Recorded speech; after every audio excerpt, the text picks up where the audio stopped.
This channel does not promote any violent, harmful, or illegal activities. All content provided by this channel is meant for an educational purpose only. আর এই মুহূর্তে যে খবরে আমাদের নজর রাখতেই হবে, শুভেন্দু অধিকারীর জেলায় এবারে তৃণমূলের কোন্দল আরও প্রকাশ্যে এলো। ব্যক্তিগত ক্ষোভ থাকলে সোশ্যাল মিডিয়ায় পোস্ট নয়, এবারে দলীয় কর্মীদের সেন্সর করলেন তৃণমূলের জেলা সভাপতি। সোশ্যাল মিডিয়া দলের সমালোচনার জায়গা নয়, মন্তব্য তৃণমূলের তমলুক সাংগঠনিক জেলা সভাপতি সুজিত রায়ের। নাম না করে নিশানা তমলুকের তৃণমূল কাউন্সিলর পার্থ সারথী মাইতিকে। সুজিতের থেকে তৃণমূল করা শিখব না, পাল্টা আক্রমণে পার্থ সারথী। দুর্নীতি দেখলে সোশ্যাল মিডিয়ায় সরব হবই, হুঁশিয়ারি তৃণমূলের বিদ্রোহী নেতার। সোশ্যাল মিডিয়ায় দলের সমালোচনা করার জায়গা নয়, দলের যদি বক্তব্য থাকে আপনি দলকে জানাবেন। সোশ্যাল মিডিয়ায় যারা লেখে তারা আদৌ তৃণমূল কংগ্রেসকে শক্তিশালী করতে চায় কিনা সেই নিয়ে আমাদের মনে প্রশ্ন যাচ্ছে, কর্মীদের মনে প্রশ্ন যাচ্ছে। ওনার বক্তব্য উনি রাখতে পারেন। এবার সোশ্যাল মিডিয়ায় বললেই তৃণমূল কংগ্রেস নয়, ওনাকে আগে বলবো নিজে সোশ্যাল মিডিয়াটা বন্ধ করে দিন। আপনি আপনার বক্তব্য সব চ্যানেলে বলুন বা যে কোনো আপনি যে মঞ্চে বলুন, আপনি নিজে আগে সোশ্যাল মিডিয়াটা বন্ধ করুন, তারপর সোশ্যাল মিডিয়াতে বলা নিয়ে বলবেন। আপনাদের আরও একটা জানাই, শুভেন্দু অধিকারী জেলায় তৃণমূলের কোন্দল এবারে প্রকাশ্যে এলো। ব্যক্তিগত ক্ষোভ থাকলে সোশ্যাল মিডিয়ায় পোস্ট নয়, এবারে দলীয় কর্মীদের সেন্সর করলেন তৃণমূল জেলা সভাপতি। সোশ্যাল মিডিয়া দলের সমালোচনার জায়গা নয়, মন্তব্য তৃণমূলের তমলুক সাংগঠনিক জেলা সভাপতি সুজিত রায়ের। নাম না করে নিশানা তমলুকের তৃণমূল কাউন্সিলর পার্থ সারথী মাইতিকে। সুজিতের থেকে তৃণমূল করা শিখব না, পাল্টা আক্রমণে পার্থ সারথী। দুর্নীতি দেখলে সোশ্যাল মিডিয়ায় সরব হবই, হুঁশিয়ারি তৃণমূলের বিদ্রোহী নেতার। অন্যদিকে দলবিরোধী কাজ করার অভিযোগে 3 নেতাকে শোকজ করল তৃণমূল কংগ্রেস নেতৃত্ব।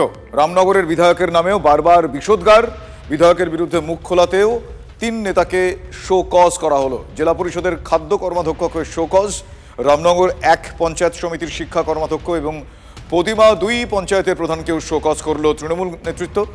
প্রতিক্রিয়া মেলেনি শোকজ হওয়া 3 তৃণমূল নেতার।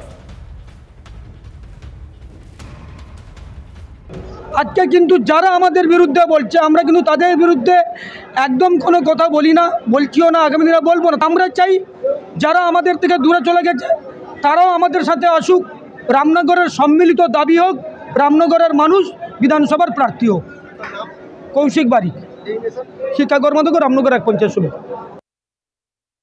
আমরা দল করি, আমরা মাননীয় মমতা বন্দ্যোপাধ্যায়ের দল করি, আমরা উন্নয়নের সঙ্গে থাকি, আমরা অভিষেক বন্দ্যোপাধ্যায়ের দল করি, কিন্তু আমরা কোনো নেতার পরিবারের ভৃত্যের মতো আচরণ করতে পারবো।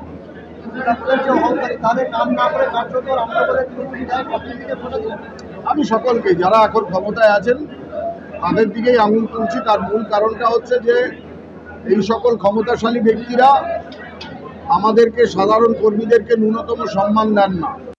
দলীয় কর্মীদের একটা টার্গেট বেঁধে দিলেন। শুধুমাত্র টার্গেট বেঁধে দিলেন বললে ভুল হবে, টার্গেটের পাশাপাশি একটি মন্ত্র বেঁধে দিয়েছেন ভূপেন্দ্র যাদব। বুথ যেত, নির্বাচন যেত, কোন বুথ জিততে পারবে, কোন বুথে জিততে পারে বিজেপি, তালিকা তৈরিতে জোর বঙ্গ বিজেপি নির্বাচনী পর্যবেক্ষকের। বেশ কিছু আসনে তৃণমূল বিজেপির ভোট শতাংশের ফারাক সামান্য, সম্ভাবনাময় সেই সমস্ত আসনগুলিতে নজর বিজেপি। প্রদীপ্ত রয়েছেন আমাদের সঙ্গে। প্রদীপ্ত, বিস্তারিত জানাও।